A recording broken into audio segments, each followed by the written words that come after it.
Well, we live in anomalous times, and have, I think, many topics that we could begin with. Um, but I was just chatting with Melissa, and it reminded me that back in the early 80s, on behalf of the governor of California, we did a report called Clean Your Room, and it was 18 topics in regard to the built environment with solutions, with what would you do if you were prudent and wanted to solve the problem. And one of those 18 indeed was mold, because back then it was very clear that our modern energy conserving construction techniques were creating a rather perfect environment for certain kinds of molds that people are better to stay away from. And we've never formally updated that study, but it illustrates how long people have been concerned about these issues. And if I remember correctly, you folks basically correctly remediated the mold, which means it's a big effort, right? Mm-hmm. And at this point, I think, you know, our point of view about RH, relative humidity, if you keep the humidity down, you keep the mold down. Mm-hmm. Do you have a preferred air cleaner or air purifier? Not yet. So I did thank you for your response. We listened to it last night, and if you have a specific place for me to go buy it, I will definitely do that. It was actually kind of on my list anyway, but yeah, I didn't know which one to get. As you learned, you really have two choices. Okay. You can go what I will call the air cleaner route. That's the HEPA ULPA filter with charcoal and an ionizer, the triple device. Bionaire, B-I-O-N-A-I-R-E. Bionaire is a brand that I've been using for many years. HP makes a very good air cleaner. And if you do that, you want what's called the grade 13 filter, not to be confused with any other number. Okay. And that's a little more expensive, but it does get smaller particles, especially the kinds of small particles you want to keep away from your lungs. Okay. Now, the other category is a newer category. These are machines that electrolytically, quote, destroy the particles, the dander, the mold, the pollen. Moleculaire, but spell molecule with a K. Mm-hmm. Now that's, I happen to have one. It's different. I think it's a choice. The triple Bioneer kind of units would typically run online a couple of $100, and they would be more or less plug and play. Change the filters twice as often as recommended, and you'll be fine. Okay. I would investigate the other if it appeals to you, and I would make a, quote, gut decision. I wouldn't do both. Okay. But I do want to say that you will want to have one of these kinds of devices in every room that you spend a lot of time in. Okay. And not a whole, not a whole house unit. Mm-hmm. Because a whole house unit would be ducts, and that actually creates another whole set of problems. Right. And yes, there are people who will come in and say, well, we have an electrostatic thingy that attaches onto near your furnace and blah, blah, blah. And they're fairly expensive. I'm not personally impressed, because what I said is what I believe the science really says, which is each room has to get cleaned. Mm-hmm. And in that sense, to me, this is a, quote, simple solution. We've had ionizers for decades. We've had carbon filters for decades. We've had these kinds of HEPA, ULPA, and they're getting better, the grade 13 filters, for a long time. So any other questions about that specific thing, about, you know, how to go find online an air cleaner and acquire it? Well, I've seen this, and before you answered me yesterday, this is what my husband and I were looking at for quite some time, but I just still wanted to be more informed before I made a purchase. But I was seeing this, you know, air doctor that's been advertised a lot online. Are you familiar with that one? No, but while we're talking, I can look it up. Sure. Okay. Air doctor. And what was appealing about that? Well, the size of the molecule. They were saying that it filtered mold out, and like a lot of these machines did not. Well, they are in general, what they said is in general true, but not what I said, because that grade 13 filter very specifically gets down to particles the size of viruses, which is even smaller than pollen. Okay. So if you follow my guidance, you have the choice of that kind of a unit with a replaceable filter. Okay. I'm looking up this air doctor now. It is promoted just as you say. It is advertised next to the one I was talking about, the Moleculaire, which is about $800. Whereas I think you'll find a good combination unit that I was suggesting, even with the G13 filters, for roughly a couple $100. Okay. So what they point out, and correctly, is that most of these air cleaners just move things around. Just like most vacuum cleaners actually recirculate the dander and the particles. So when you get to that stage, where we went was Miele, M-I-E-L-E. This is a European company known for, you know, high quality appliances. There are several that very specifically say, we don't just recirculate, we really trap the particles. It turns out that every human being puts out about ½ a pound of dead skin a day into the environment. And there's even at Uppsala, at a Swedish university, they have a very special kind of optics, and you actually see these plumes of skin cells, desquamated squamous skin cells, just, you know, puffing off almost every time you take a deep breath. So cleaning the air has become, I think, a necessity, not a, it's not superfluous, it's not unnecessary. So I think along with an air cleaner, something like what we're talking about, take a look at your vacuum cleaner and make sure that it's not just recirculating particles. Okay.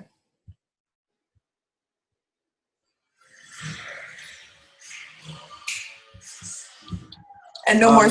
And any other questions about that? Any questions about, you know, coronaviruses or hydroxychloroquine or any of the cytokine storm, any of the topics of the moment?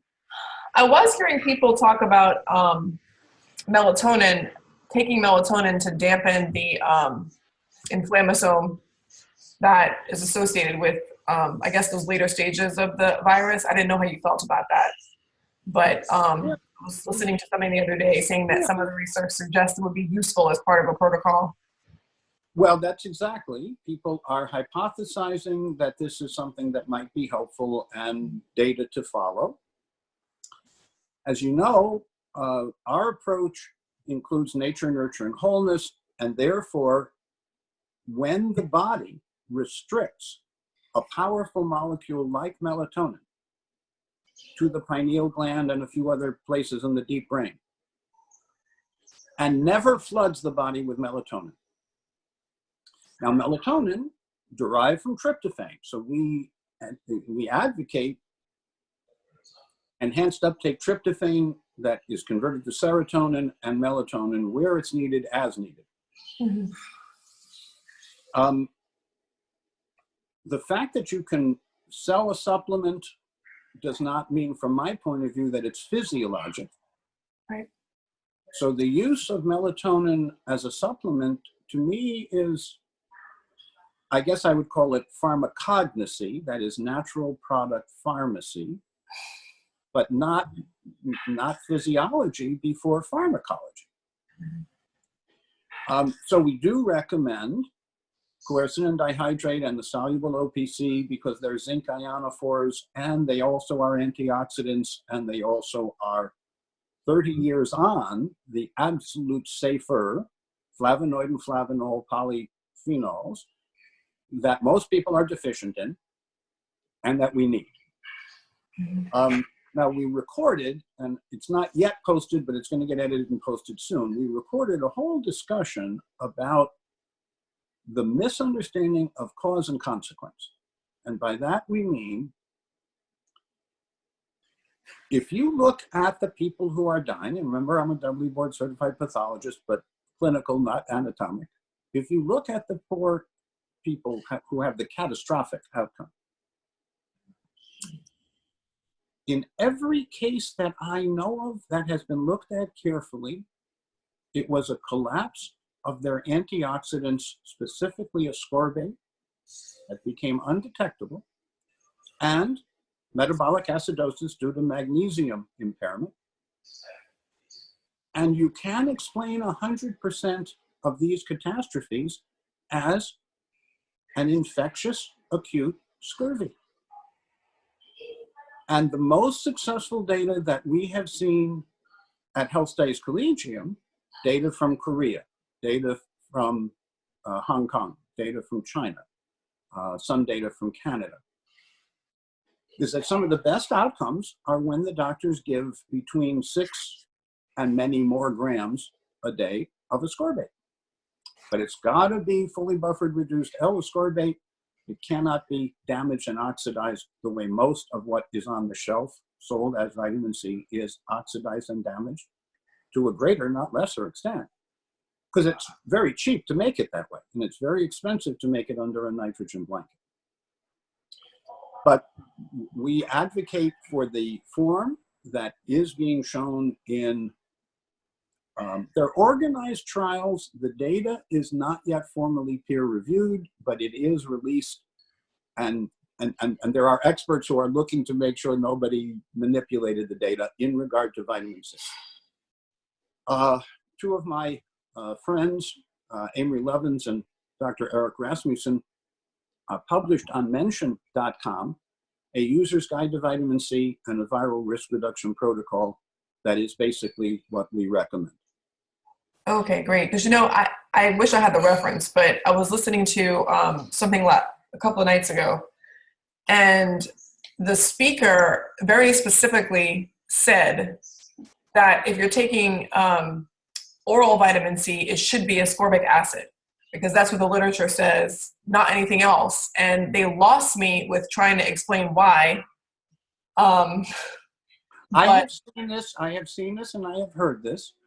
However, ascorbate is a molecule, or vitamin C or ascorbic acid is a molecule near and dear to me.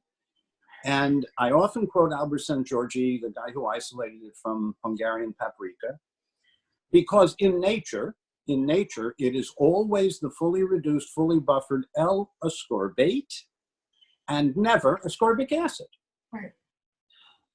Now, when in one paragraph you say, we want you to take the beneficial ascorbic acid because it's nature's form, I'm not sure on what evidence base or what shoulder they stand on, because having been involved with this issue for 3 decades and having actually met Szent-Györgyi and Sam Seifter, who published a vitamin C article that's still a classic in roughly 1987 in the annual reviews of nutrition, called ascorbic acid. I can understand why people who are not biochemists can get confused, but I can, on that specific topic, I can tell you that the facts are what I just said, right? And people are welcome to their opinions. Right. but if you're an influencer, if you're going to go and talk about a subject, I think you should know what you're talking about. Mm-hmm.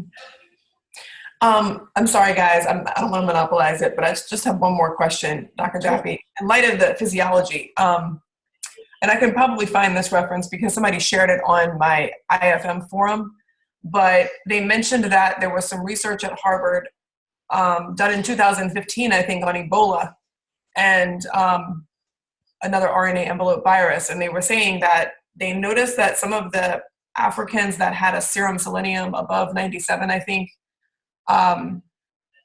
did not display any symptoms, even though they were seropositive.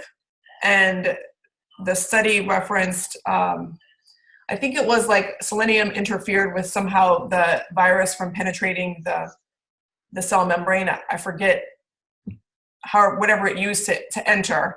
The selenium interfered with that, and they recommended that the patients just either take some Brazil nuts every day or, make sure their selenium is at a proper level. I didn't know how you felt about that one, and if you thought it applied to COVID or. Well, selenium is present in Brazil nuts. However, what that subject at the cellular level is about selenomethionine. Mm-hmm. Methionine with a selenium replacing the sulfur. Selenomethionine is the activator of vitamin E to protect the membrane and to keep it fluid enough that these viruses cannot dock. And when I was collaborating with the Heart Institute back in the 1970s on animal models of heart disease, we were very aware of this selenium issue because too much is too much, too little is too little. It's always the Goldilocks scenario. Just right is just right. And in this case, it's not selenite or selenate, it's always selenomethionine, whether you get it from nuts or supplementation. Mm-hmm. So you're basically correct. If you have a healthy membrane, which means all the mixed forms of vitamin E and the selenomethionine, and that then picks up an electron from the 2 position in the triglyceride. This is phosphodiesterase A2. It liberates an electron and it starts the cascade to create cytokines. Now that electron, if it's captured by the combination of vitamin E and selenomethionine, can be transferred to ascorbate in the cytoplasm. Ascorbate then transfers it through glutathione and taurine and ALA and FAD and NAD, and the same electron ends up going down the cytochrome chain in the mitochondrial battery and producing the ATP that we need to live. But ATP needs 1 molecule of magnesium for every molecule of ATP in order for the ATP to give us that energy, that potential. Ascorbate is the only molecule in biology that sets the redox potential, the oxidation reduction potential. If you have enough ascorbate, you have a nice healthy low redox, and you turn down all foreign invaders, especially viruses and prions. If you have a high oxidation reduction potential, which means you're ascorbate deficient, now you are at risk. Mm-hmm. That makes sense. Mm-hmm. Thank you. Sure.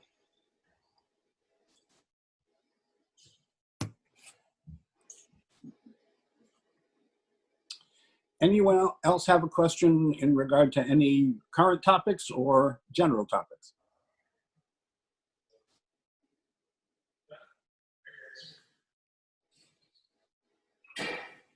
Everybody's being so polite. We are doing our best to keep current with the information. The viral risk reduction protocol, the PIH viral risk reduction protocol, is being met with encouraging anecdotal responses. We have basically 7 suggestions of how to reduce your total risk, and then 7 specific supplements that show promise. Now, there has been lots of confusion, as there often is in a time of turmoil. There are people who say, gee, at the very end, these people show signs of an immune system out of control. And therefore, don't boost the immune defense and repair system. In fact, maybe reduce it. And that's just mechanistic thinking, but not accurate. In fact, the very people who have the catastrophic outcome, in addition to having a collapse of their antioxidants and an excess of pro-oxidants, when you look at the people who have the catastrophic outcomes, they are almost all with comorbidities, with things we can identify from obesity, hypertension, prior lung insults from either tobacco, air pollution, or vaping. And you can see online the myriad of recommendations that folks have based on the notion that the immune system is somehow out of control. Whereas what we say is, if you nourish the immune defense and repair system, it is homeostatic, it is self-regulating, it does not attack you unless it is overstimulated and exhausted. And that's where the LRA by ELISA Act tests, where the predictive biomarkers come in. In a sense, I see this COVID-19 pandemic as an opportunity for us to look at how many people are hospitable hosts due to habits of daily living that they could, if they were understanding, motivated, and wanted to take action, that they could change.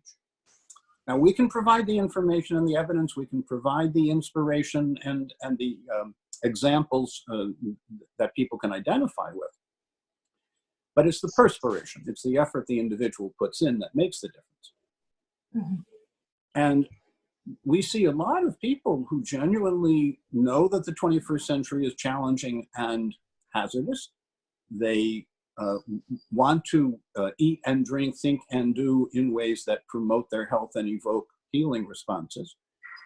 But I would say that many of them are constantly restarting. So they get started, and then something in life interrupts the consistency to become a habit. And then they come back when there's a need and restart. Mel Brooks, the 2,000-year-old man, said, don't do that. And I try to quote him when possible, because humor is a very good way of communicating. If you can't sing and dance, tell a joke. At least that's what some of my mentors suggested to me. So I think that when you look at the evidence, the supermajority of people who get exposed don't even get sick. Probably 4 to 10 undiagnosed cases for every one that actually is symptomatic and diagnosed. And while it's a catastrophe for anyone to die, I've been trying to watch through the National Center for Health Statistics whether the death rate in this country is going up, and it does not seem to be. Right. So we're saying, this person died of COVID-19, that person died of COVID-19, that's terrible, and it is terrible. But these are the people with the comorbidities that probably would have passed for other reasons on the certificate. Mm-hmm. Now, it's still too early to be sure. This is preliminary data. You know, as they used to say at the clinical center, bulletins to follow. You will get more data. And I urge anyone who has a risk factor, and you'd be surprised how many young people have risk factors. It's about 10% of young adults already have hypertension. And a quarter of them qualify as way overweight, pre-diabetic. We know enough to say to people, you're sweet enough as you are, no added sugar. Just no added sugar for 3 months. And no processed foods for 3 months. Give your digestive system an opportunity to see what wholeness does over a few months' time.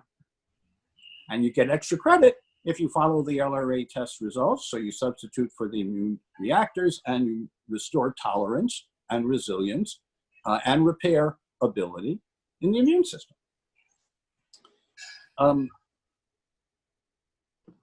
Hey, Dr. Jaffe. Yes.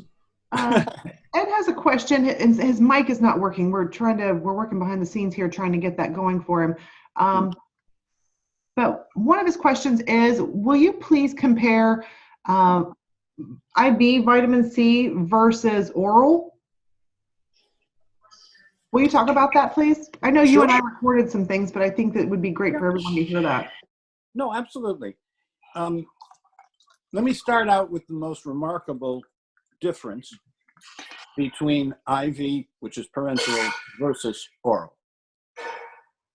And the most remarkable difference is that you can give someone 100 grams of vitamin C by vein, and they won't poop.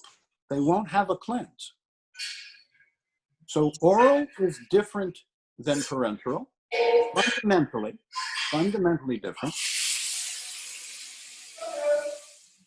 Someone has a fair amount of background noise, and if they could mute, that would be helpful. Oral is absorbed through the splanchnic circulation. Oral ascorbate comes in through the intestines and goes through the lymphatic channels, goes into the flowing blood, goes to serve all the organs, and the metabolically active cells concentrate vitamin C from the plasma, from the blood, 30-fold over blood levels. So small differences in the plasma ascorbate have big meaning at the cellular level for the hormonally, neurologically, immune active dendritic cells, all concentrate ascorbate. In general, for reasons of acting out of an excess of caution, you don't rush to give parenteral ascorbate. In fact, the protocols that I'm familiar with usually are really reserved for people with serious life-threatening illnesses as that category. Now, if you're going to use parenteral ascorbate, we recommend possibly considering modified hyperalimentation. This is the easiest way to do IV ascorbate safely and effectively. You buy a kit that's called hyperalimentation, and inside it, there's a 50-gram glucose solution. You take that out and put that in the garden, and you take two 25-gram amps, you get 50 grams of ascorbate, and you infuse. Now, it's hypertonic, so if you're using a peripheral vein, you infuse very slowly and carefully. Most of the cases that I've been involved with, people actually had an access port under the skin, and they were able to connect to and disconnect from that to do the IV ascorbate, because we think it's very important to measure the peak and trough levels of ascorbate. Your peak should be 50 to 80 milligrams per deciliter. Your trough should be above 10 to 15 milligrams per deciliter, because very often people reach a therapeutic level by vein of ascorbate, and then that ascorbate is used up quickly because there's a lot of oxidative stress and burden. And by the time the next infusion is given, they're really deficient in ascorbate. You can give both oral and parenteral. That is an option. In most cases, what we suggest is the C cleanse combined with the polyphenolics, and then the prebiotic, probiotic, symbiotic to restore the microbiome and digestion, and things like the carnitine fumarate and or the EPA DHA omega-3 micellized soft gels, maybe the coenzyme Q10 micellized soft gels in rice bran oil, so that you get high value from the oral whatever it is, vitamin C plus others. And you perhaps have seen, because we've said often that ascorbate is very important in terms of cell health, but it's like a maternal antioxidant in the sense that she sacrifices herself that all others can be regenerated and preserved. So ascorbate plays many, many beneficial roles in life. Albert Szent-Györgyi often said that in biology, ascorbate is as important as light and oxygen.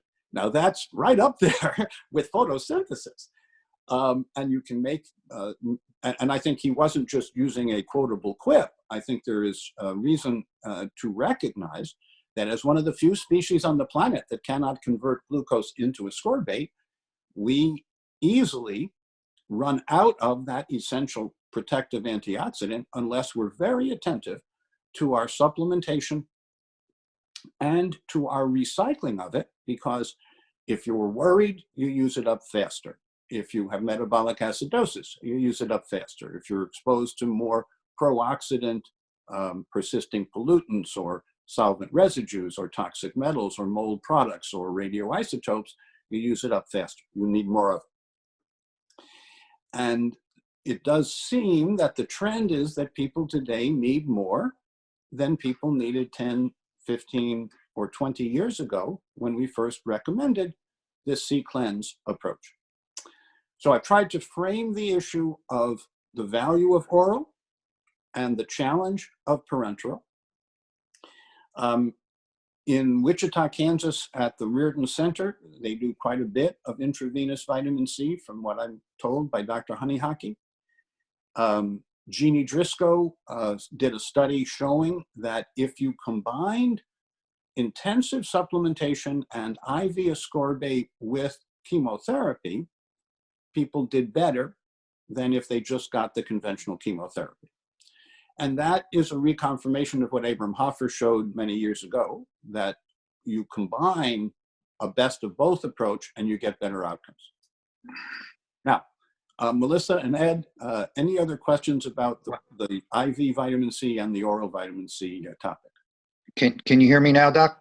Yes. Okay, I'm on my phone. No, that was, my thoughts that, number one, most of the IV is ascorbic acid, and that, it's quickly eliminated. And obviously, if you're doing it in a care facility, it's one thing, you can do it more often, but most people are going once a week or once every 2 weeks to a infusion center. And a daily oral dose, I think, would be more effective. Well, for sure they need the oral daily. And your point is very well made. However, if you look at the vial of intravenous vitamin C, it says ascorbic acid. If you look at the side, of the vial, it says adjusted to pH 7 with sodium hydroxide. So ascorbic acid, if I remember correctly, ascorbic acid has a pH right around 5. Okay.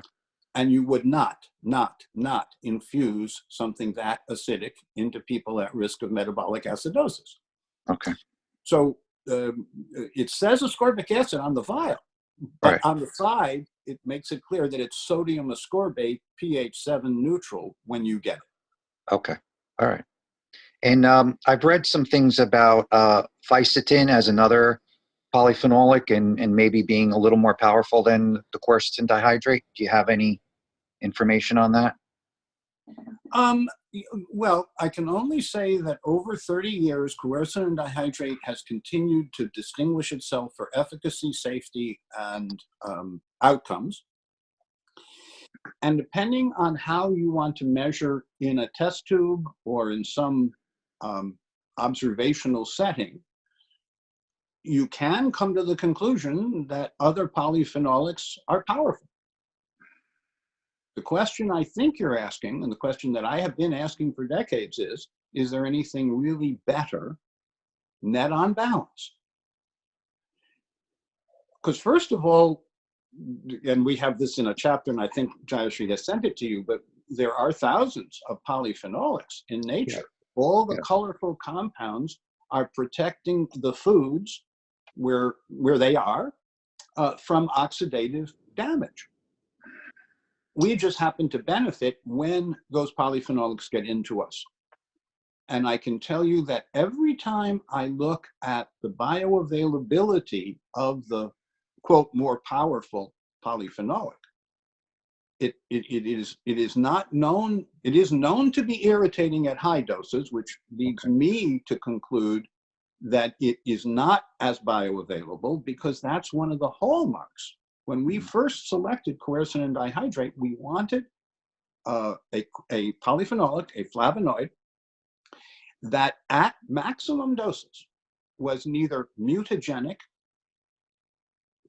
carcinogenic, nor immunosuppressive, because most of the ones have very poor bioavailability, and in high doses, they're not so, they have adverse consequences that you can see in cell culture. When you raise the polyphenolic quercetin dihydrate, the cells say, thanks, do you have any more? When you use others, at low doses, they do seem to be very effective.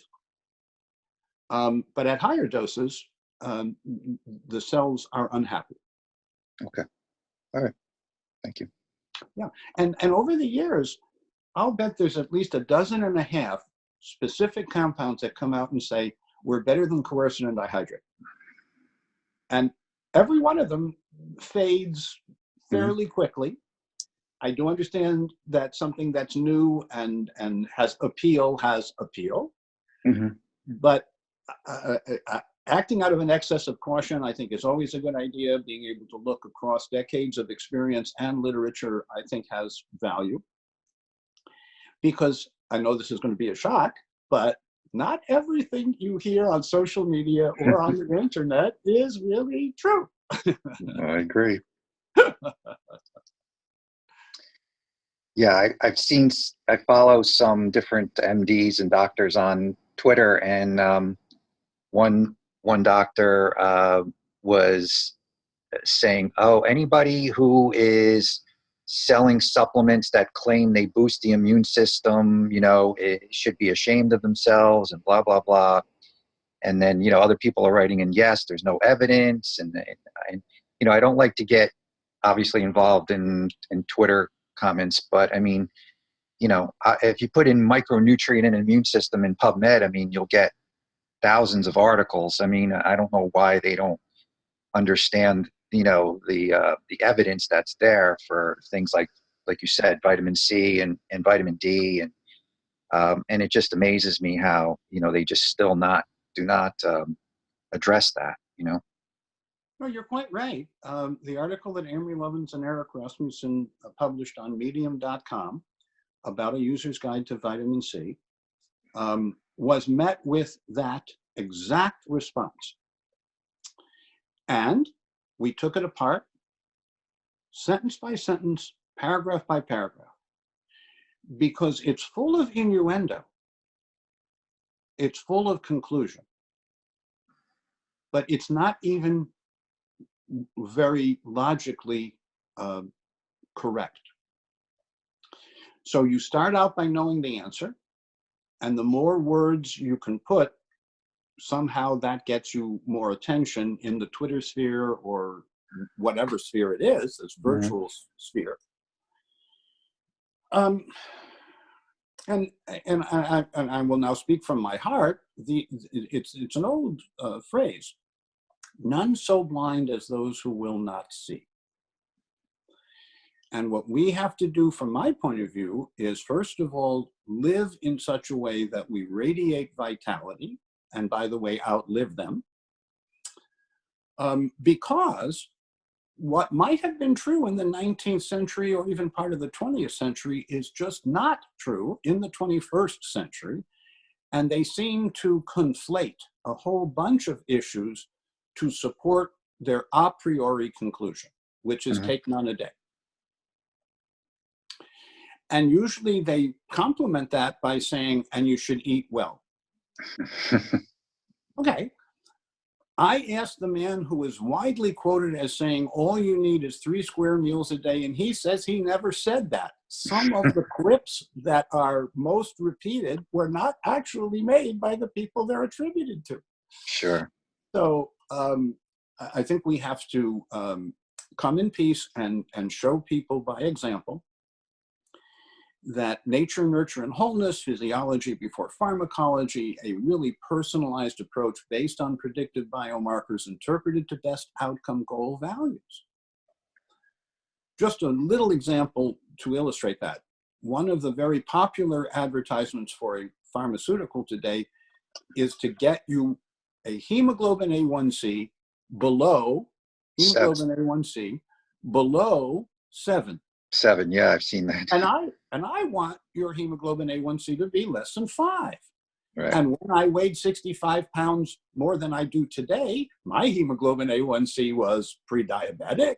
Mm-hmm. And since I've lost the weight, and I don't plan to find it again, Mm-hmm. the last 2 or 3 6-month follow-ups, my hemoglobin A1C has been below 5%. And I think people are sweet enough as they are. They don't need to add sugar to their diet. Mm-hmm. We eat, the average American today eats in 1 week the amount of empty calorie sugar that our grandparents ate in a year. And those are calories. They're empty calories. They're anti-nutrient calories, from my point of view.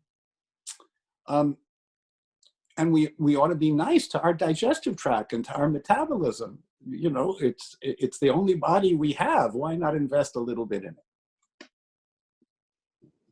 Your video on cysteine was very helpful in understanding, you know, some of the physiology. But so why do you think some people are experiencing the cytokine storm and others aren't? Well, I think the Chinese data, the data from Korea, the data from Hong Kong, from Canada, all is suggestive that these are people who had very low vitamin C to start with. Okay. Their immune defense and repair system, their innate immune defense and repair system was not active because of a lack of ascorbate and a lack of magnesium.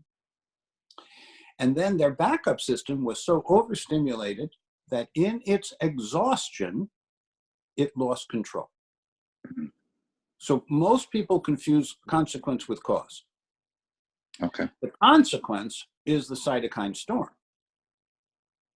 The cause is fundamentally a lack of ascorbate and magnesium, and maybe other cofactors, but these are people who very specifically have comorbidities associated with chronic nutritional deficits due to lifestyle choices. Okay. All right. Thank you, Doc.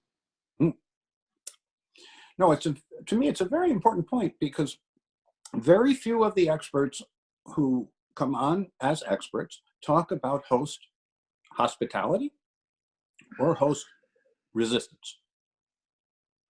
We do. Yeah. And you know, we're going to continue to carry that banner because there, as you pointed out, there's a considerable amount of evidence if people are willing to go to PubMed, go online and look for the high quality information. And if you just want to listen about it, you can go to Dr. Russell Jaffe on YouTube. Mm-hmm. And we will continue to post as we can topical little videos with evidence and an ability to verify that you can trust what we say. What you're saying. Yeah, they've been very good. Thank you. Hey, Dr. Jaffe. Hi. My camera on while I ask a question. I have a question for you. I'd like to talk about antibody testing because that's Sure. the next big thing. And so I'd really like for you to clarify for us, how long is the IgM antibody, you know, detectable? How long is it high before the IgG starts to come and the IgM starts to go down? I know that's like a really simple way of asking the question. No, but that's a very important question. How Thank soon does your body recognize and make the first response, the IgM? And how long does that last? And when does the IgG come up? And does it, if it comes up, what is the meaning of up? Yes. And how long does it stay up? So you can see in any textbook that the IgM starts at about day 7, and it reaches its peak at about a month. And by 3 to 4 months, it has declined as the IgG started to come up after about 8 weeks, and it reaches meaningful levels after about 3 months, a quarter of a year. And in the best of cases, it's a neutralizing protective antibody and not a complement fixing harmful antibody. And now you're protected from that specific strain of that specific foreign invader or virus. So if someone suspects that they have already recovered from COVID-19, if they are 30, 45, 60 days post-infection, an IgM only test is not going to be the most beneficial, yes? We should look at IgM. Yes, when you listen to the people who are experts in antibody detection, testing for antibodies, they always say we have to do both IgM and IgG. Thank you. And if the IgM is there, that means exposure, but the IgG might not be there at that point in time. And so it's important to do follow-up testing. And yes, the quote PCR amplification technologies, where you put a swab somewhere and you get a result quickly. Unless you're talking about a swab deep in the nose or nasal lavage, those tests are not very accurate. So if the test is negative, it's not reassuring. And if the test is positive, we're not so sure what it means, because there are many similar things that can get amplified in that PCR technology that are not COVID-19. So yes, antibody testing is going to be, for a long time, a standard. And until we learn otherwise, the initial testing must be both IgM and IgG. And then the follow-up testing might be just IgG in some cases. So we need to do more surveillance and we need to do more testing. There's a journalist, his name is Stephanopoulos. He was tested and he is positive, IgM positive, and he's had no symptoms. So clearly he was one of the many who got exposed, and his body responded, but it didn't need to slow him down. Yeah. Can you talk about the LRA role in this? I think a lot of our customers and their patients are shying away from LRA. Excuse me. I don't have COVID. Excuse me. The weather keeps doing this number on me, and my sinuses aren't sure what to do.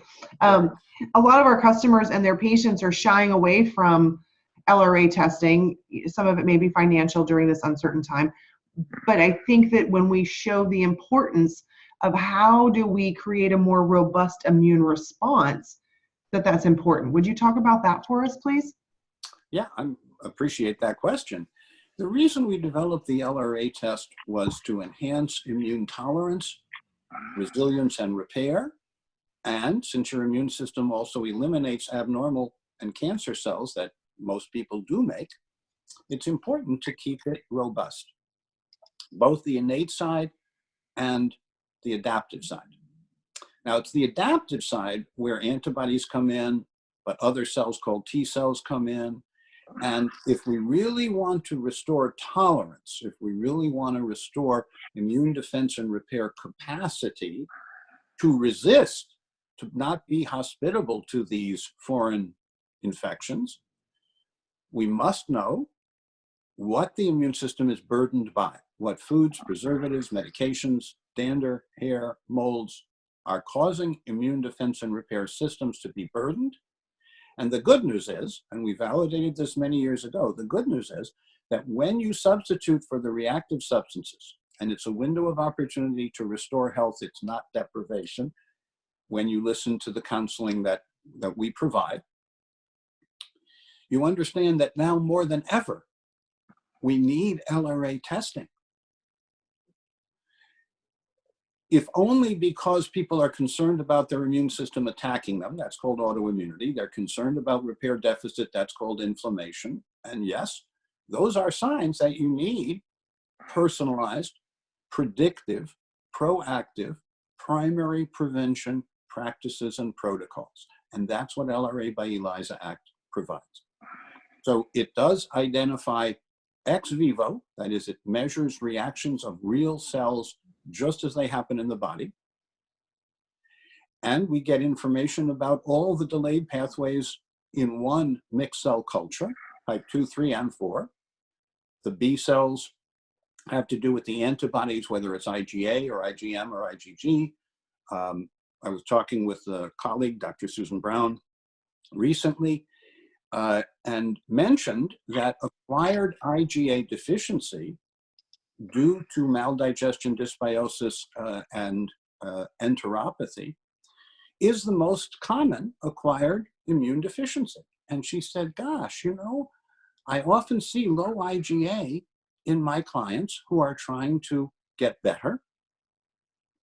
And that's another reason to do the LRA by ELISA Act test. So most of us are nutritionally compromised. That is, we're not getting enough of the essentials. And we're overworking and underappreciating our immune defense and repair system. So now is a terrific time to have a phlebotomist who will safely come to you, take the specimen, get the specimen to us so that we can do a good job on your behalf. So while LRA by ELISA Act has been needed and shown beneficial over many decades, it's more needed now than ever, especially if you're concerned about an infection in a pandemic like COVID-19.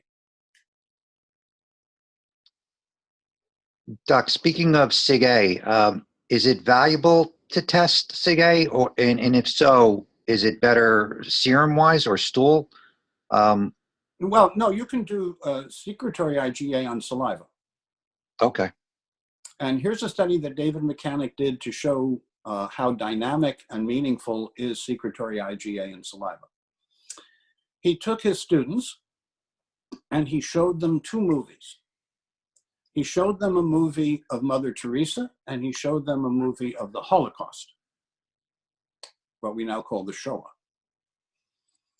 And the students, in general, their secretory IgA went up after watching Mother Teresa and went down after watching about the Holocaust. And then he further divided the students into their ethnic or religious background. And guess what? The Jewish students had more depression, more suppression of their secretory IgA than the non-Jewish children in that classroom. So yes, secretory IgA on saliva can be measured. You can measure secretory IgA in stool, but it's a little hard to understand what it really means clinically. And you can look at IgA in the serum. Okay. But most of the folks who do screenings use salivary secretory IgA as the marker of adequate or deficient IgA. Okay. And you know, your teachings about the LRA being, you know, differentiating between, you know, harmful and helpful immunoglobulins. Interesting. And I won't mention the name, but one of the labs that's making a COVID antibody test also does a lot of food serology testing. And interestingly, you know, speaking to the rep, they're saying, oh, well, but if you have an IgG on the COVID test, you know, you could be protected and you could have immunity and you can go back to work. And, you know, and I said, well, how come then when your IgG's levels are up on your food testing, you know, you're saying that that's a problem? And, you know, she didn't really have the ability to answer that, but, you know, they're really contradicting themselves with their food testing when they're saying, you know, you want, well, yeah, we want IgG on the COVID test, you know, but we don't want it for apples on, you know, on your, so anyway. Thanks for pointing that out, Ed, because yes, part of the reason we developed the LRA ex vivo lymphocyte response assay was because the lymphocytes distinguish the helpful from the harmful antibodies. Mm-hmm. But if you're just doing serology, 1950s physical chemistry, you can't tell good from bad. And then you end up in exactly the situation that you're describing. IgG over here is really good. You know, you have IgG against measles, you're protected from measles. IgG from a tomato, oh, that's harmful. Right. As you really correctly summarized, at that point, the representative can only either do a tap dance or change the subject. Right, exactly, yeah. So, okay. All right, Dr. Jaffe, I think our time is up for this morning. Everyone, thank you so much for being with us. We're going to be back again next Tuesday at 10 o'clock, so you can have tea with Dr. Jaffe. I'll be doing some business and Zoom support on Thursday. We're going to talk about how to be HIPAA compliant, what the, where the rules have been relaxed during this time frame, and we're going to talk about how to actually communicate with your patients and your clients via video. What's the best room? What's the lighting? What's the camera angle? All of those things, so that you can be, your best on camera. So thank you, Dr. Jaffe, for your time. We appreciate it. Thank you all. Thank you, guys. Be well. Take care. Bye-bye.